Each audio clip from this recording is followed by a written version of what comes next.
Is Thor too much? Did it work? The fifth film in the extravagant universe building of the Marvel Cinematic Universe, and one that I do remember watching a lot as a kid. But I'm going to be completely honest here, out of the first 5 films before the first Avengers movie, I did find this one to be the most quote-unquote boring. Not because I was some tiny film genius, but more so because all the other movies had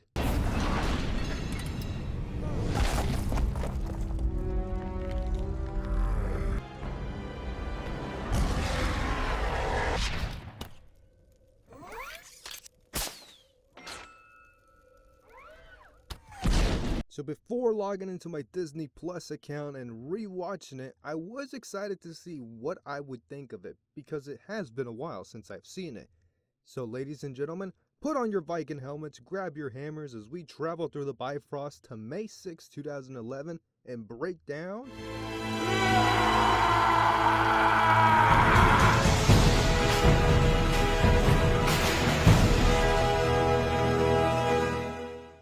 Chris Hemsworth is Thor Odinson. Listen, I know where it currently stands in the MCU. There are a lot of questions surrounding Thor and his arc, especially through the last couple of appearances he's had in the MCU. But his introduction to the MCU is a little different than where he is now, because when he was introduced to audiences, the MCU went for a more Shakespearean route to their main character, which kind of makes sense to me, especially where the MCU was and introducing this whole Norse mythology section of the universe.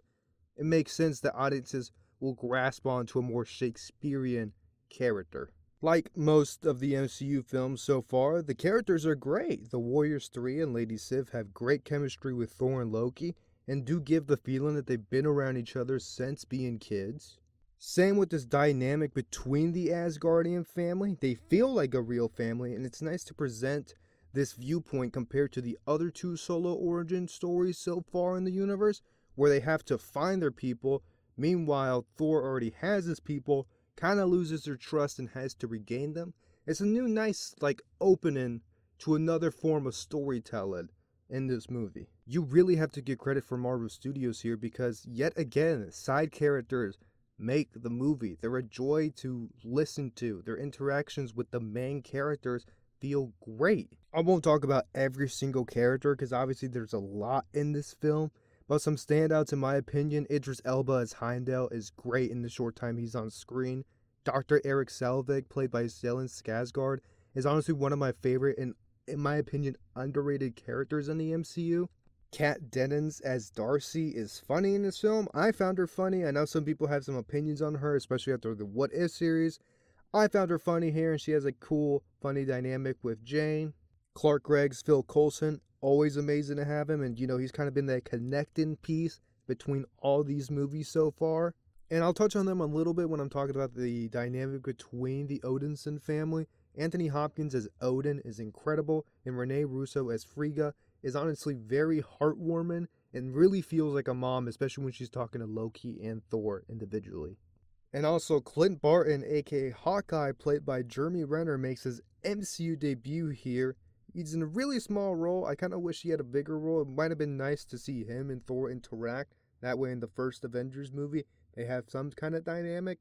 But otherwise than that, he was cool. It was cool seeing him. To me, the first portion of the film is the strongest in the movie. After Thor and the Asgardians take on the Frost Giants, and Odin comes in and saves them, and then he banishes Thor in a beautifully intense, emotional scene, by the way. You are unworthy of these realms. You're unworthy of your title.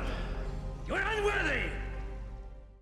And this is kind of where the movie takes a little dip. This is what I've seen to be a massive turnoff for the film: the blend between Thor Asgard and his Shakespearean dialogue mixed in with the vibe of Earth. They just don't really clash well, and for the great chemistry Thor has with his fellow Asgardians, it's not really the same for us boring humans. Although I do find some of the jokes in this film to be very funny. I still quote "another" to this day. Another!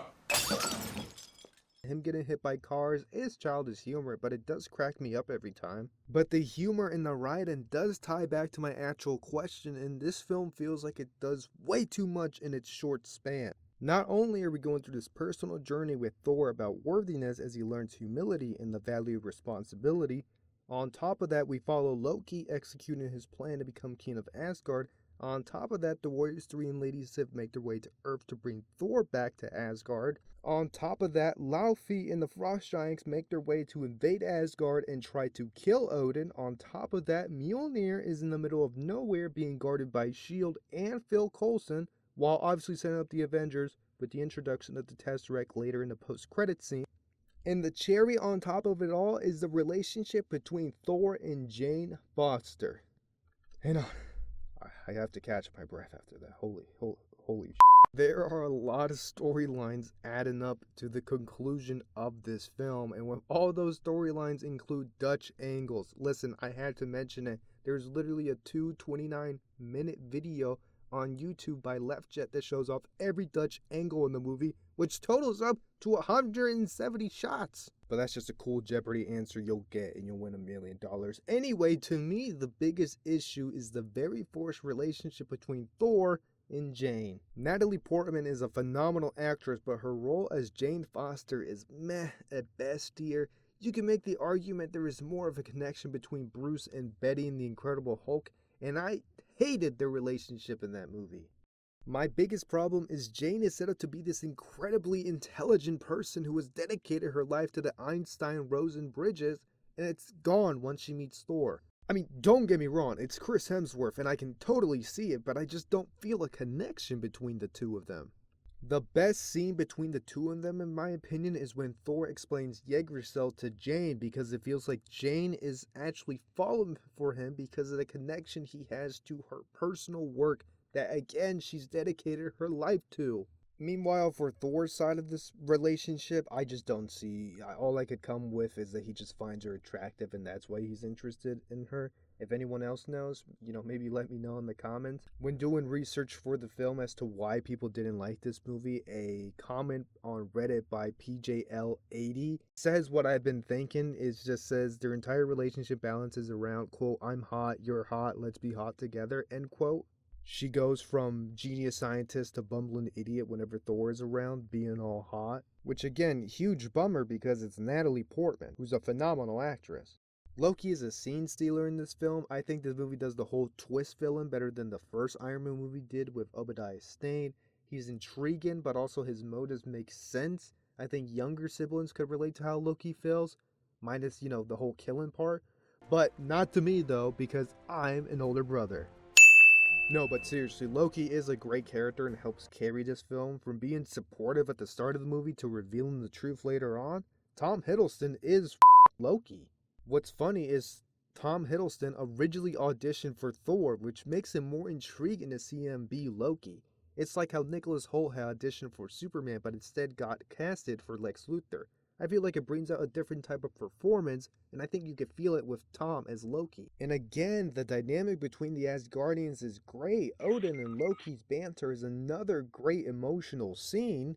When the Warriors 3 and Lady Sif arrive to New Mexico, all of a sudden this boring setting of Earth feels more alive. I think this film went all out when showcasing Asgard, because for the first time in the MCU, this is a new look into the universe. The audience is now being told that gods exist in this universe outside of Earth, so it makes sense that they are trying to sell Asgard as a whole, but at the same time, pushing Earth aside and really only using it as a connecting point leaves the plot on Earth a little boring. I don't think it's the worst thing in the world having all these plot lines, because in the end we do focus on Asgard and we've seen both Loki and Thor develop into what eventually is their final battle. So back to my question of, is Thor too much? Yes. It has a lot of content in it, and I think you can either be a fan of the content or wish that it was a little more focused on one particular storyline. I think the lowest point of the film is the chemistry between Thor and Jane, which feels a little non-existent, which is a shame because it plays into the plot line on Earth, which makes it feel like it carries a little, and it's sometimes boring because of the forced relationship. But on the flip side of the coin, we get Asgard, which feels so much more alive, and maybe that is the point to this film, to showcase how out of this world this Norse mythology setting is. And if it were to exist compared to Earth, yeah, Earth would be pretty boring. At the end of the day, this movie is great. I really had a fun time rewatching it, and I found to enjoy the Shakespearean twist to Thor that I kind of found boring as a kid. I would say this film falls underrated in the grand scheme of the MCU, but throw Laufey in the garbage bin of bad villains. He didn't do anything in this movie. Anyway, the God of Thunder, ladies and gentlemen.